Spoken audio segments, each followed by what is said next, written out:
up, friends? Welcome back to my channel. Today I've got the LEGO Star Wars Ultimate Collector Series Sandcrawler, set number 75059. It came with a whopping 3,296 pieces and was released in 2014 for $300. The Sandcrawler was briefly shown in Star Wars Episode 2 Attack of the Clones and Star Wars Episode 4 A New Hope. These are actually old-era mining vehicles used to mine the deserts of Tatooine, but once the resources dried up and everybody left, these machines were abandoned, so the Jawas moved in and took them over and used them as their mobile villages. This whole set comes with a ton of minifigures, some awesome accessories. The Sandcrawler's got tons of detail, tons of playability, and great features, so let's get to it. So we're going to start with the front of the vehicle here. This is the cockpit area. Not much to see other than you have these smooth tiles right here, kind of a yellowish tint. They run along the front, and on the side here they go about 2 back in both directions. This is the main kind of hangar door to get into the Sandcrawler itself. It's supported with these 2 chains that once you raise and lower the door. I'll show you more about the mechanics of that as we get on further in the video. On the side here, you've got some nice rust detailing. Because these things cruised around in the desert for most of their lifespan, obviously there's going to be a lot of wear and tear. So I really like how the designers put in these orange bricks and dark brown and tan to really give it a weathered and kind of beaten down look. On the front here, you've got 2 headlights. That way you can kind of guide your Sandcrawler at night and through desert storms with relative ease. On the side here, we've got 2 large panels to get into the interior, and I'll show you more about that when we get to the interior. Here on the side, we have 3 cargo holds. They hold small barrels and crates. Kind of a cool little play feature, a little bit of detail. Can't really fit a whole lot in there other than the crates themselves. And then they just fold down like that once you're done, and they stay in there pretty securely. This is the side cargo hatch. It's just a trap door, but you can put these large crates that you get in there. You just push them in that, and we'll show you where those go when we get to the interior. Right here, you've got a little bit of detailing with the sticker. My wife actually pointed this out. I didn't even notice. It's a ladder. Kind of cool little detailing right there. Down here on the bottom, you have the side entrance. In the movie, this is where the Jawas would exit and enter their Sandcrawler. Obviously, this Sandcrawler is not minifigure scale, because that would be huge and that would be a ton of pieces, so the designers kind of just threw that in as a decoration because obviously the Jawas can't actually get in there. Got some more nice detailing on the sides, really just to give it a really detailed and weathered look. On the back here, you have the engine. This Sandcrawler has a rear engine. It's a steam-powered nuclear fusion engine, so as you can imagine, it's got a lot of power, a lot of stuff running out of here, so they did a really good job of putting lots of piping, lots of stickers. Really gives a feel that there's something complicated and big in there, which I really like. This knob right here allows you to steer the Sandcrawler. You turn it right and left, and it turns the tracks, so you can push it in different directions. Fun little play feature right there. On the back here, you have 2 hatches, one on either side of the knob. You can lift those up, and there's not much to see in there, and it's pretty small. Really, all you can fit in there is maybe some weapons or some spare parts if you want to put them back there. They almost look like mud flaps a little bit, but obviously just a compartment. Over here on the other side is the same as the first. You've got your cargo hatches, cargo hold, and an entrance down here. However, on this side, if you open this flap up, you can fold out this little ladder. The Jawas can climb up and into the back of the vehicle from there. So that's it for the exterior of the vehicle and of the sides. Moving on to the top, we've got some more awesome detailing in the back. You've got some exhaust vents for the steam and whatever else is coming out of this beast of an engine. You've got some more piping running along the front up here. This is the knob that controls the door. Let me show you. If you turn it clockwise, it just lowers the chains. It's really just a simple gear mechanism in there. It just allows you to raise and lower that bridge from this little knob. So that's it for the exterior of the Sandcrawler. Moving on to the interior. In order to get in there, you have to take it apart.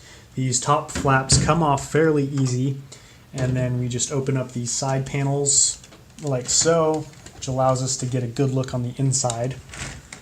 Starting on the back here, let me just position my light, see if I can get some better lighting in there. This is the gear house for the treads. As you can see, when you turn them, they turn down there. It's really just a simple peg that goes down through the floor, turns them back and forth like that. You've got an attachment for the crane, which I'll show you guys later on in the video. And you have two more attachments. One of them is a claw attachment used to pick up droids by their head. And then the other one is kind of a vacuum looking one. I like this one the best because it's really easy to use. Just plop them on right there. So that's it from the back. The middle here is where most of the action is. So here's the crane that I've been referencing so many times. It just folds out like that. And then you just twist this winch right here. Allows the hook to go down. So you can move it around in here. You can slide it back and forth on a Technic piece, and it spins like that. So you can lift stuff up inside the actual vehicle, or if you would like to, you can actually extend the boom of the crane out over the side of the Sandcrawler, which allows you to hook stuff up. We'll show you. So you can hook up a droid like that, and then you can raise and lower him off the ground like so. Just raise them up like that. Pretty fun little crane. I really like it. So the crates, once they get pushed down through this door, they just drop down in here into the center place. Let me take that out so you can see better. Kind of right there where those blue Technic pieces are, kind of a conveyor belt that launches them in there. These other two spots are for holding crates.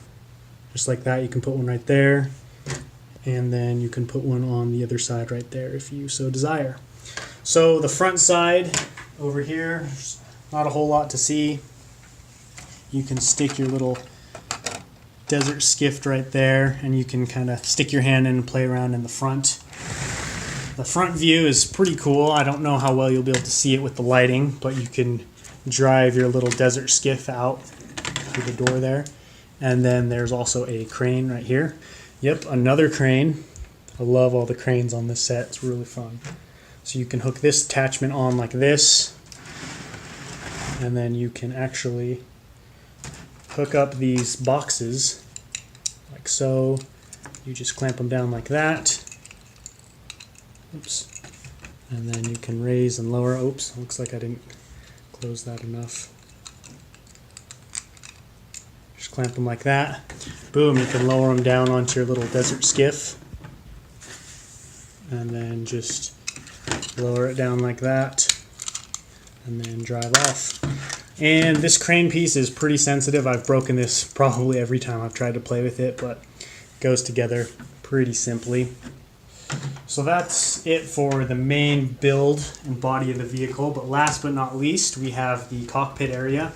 A pretty simple cockpit. It's got 5 computers, one right here, here, and then 2 more on that side. But my favorite part has got to be this screen up here in the front. It's kind of a picture of C-3PO. If you remember in episode 4, this is when C-3PO right there first sees the Sandcrawler off in the distance, and he tries to yell at it and hail it, and I thought that was a really cool shout out to the movie right there, this Sandcrawler. So not a whole lot to see, just a simple hinge, flops down on top like that. So this thing, it kind of comes apart in order to play on the inside. Not super accessible and kind of complicated to put away, but we'll get this put away and then move on to the minifigures. Because there's so many minifigures, I'm gonna just do them all together like this, one section of minifigures at a time. I'm not gonna do them all individually. So first we have R2-D2 right here. We have R5-D4, an unnamed R2 unit, C-3PO, a R1 series droid right here, a Gonk droid, and last but not least, the Treadwell droid. Really great group of droids. Obviously, these are all the droids from the scene in A New Hope. I really like this Treadwell droid. He's got little treads on, and he can spin around like this. Tons of arms. So they did a really good job with the group of droids here. Moving on to the minifigures. Another great selection. We have Uncle Owen, Luke, and then 4 Jawas right here. The Jawas are your basic Jawas, nothing too special about them, just your basic printing and such on the torsos. Luke Skywalker's got a pretty cool face. I like the hair on him as well.